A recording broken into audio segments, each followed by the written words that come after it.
Welcome to বিকেএছ পাঠশালাত আপোনালোকক স্বাগতম জনালোঁ। যেনেকৈ আপোনালোকে স্ক্ৰীণত দেখা পাই আছে যে CMO আছামৰ পৰা এতিয়া ফেচবুকত ৰিলিজ কৰিছে এটা জাননী, আৰু আপোনালোকে জাননীটো চাব পাৰে যে মিটিং হৈছিলে আজি।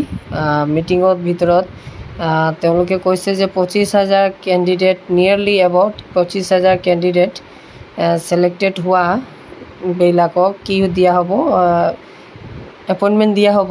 আৰু সেইখিনি হ'ল education, health, police, APC, MRD আৰু এণ্ড আদাৰ্ছ লিখিছে। আৰু সেইখিনি গোটেই যিবিলাক পেণ্ডিং ৰৈ আছে সেইবিলাক সোনকালে শেষ কৰিবলৈ দিছে। লগতে আপোনাৰ চেৰিমনিয়েল ডিষ্ট্ৰিবিউশ্যনৰ কাৰণে তেওঁলোকে বাই দ্য এণ্ড অফ নৱেম্বৰ কৈছে।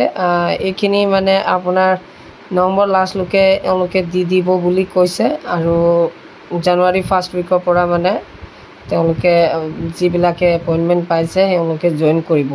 মানে খুব সম্ভৱ মানে এইখিনি বস্তুটো চব শেষ হ'ব নৱেম্বৰ এণ্ডিঙতে, আগত নহয়, এণ্ডিঙতে হ'ব। আৰু সেইখিনি ইনষ্ট্ৰাকশ্যন দিলে আমাৰ CM ছাৰে। আৰু লগতে আগত আমাৰ 35,000 আছিল কেণ্ডিডেট, এতিয়া 25,000 হৈ গ'ল। এনেকৈ কমি গৈ আছে, নাজানো কি হৈছে, কিন্তু কমি গৈ আছে একেদিন ভিতৰত।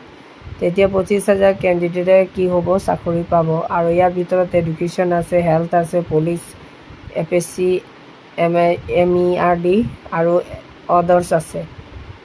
সেইখিনিয়ে আছিল। ধন্যবাদ। জয় আই অসম।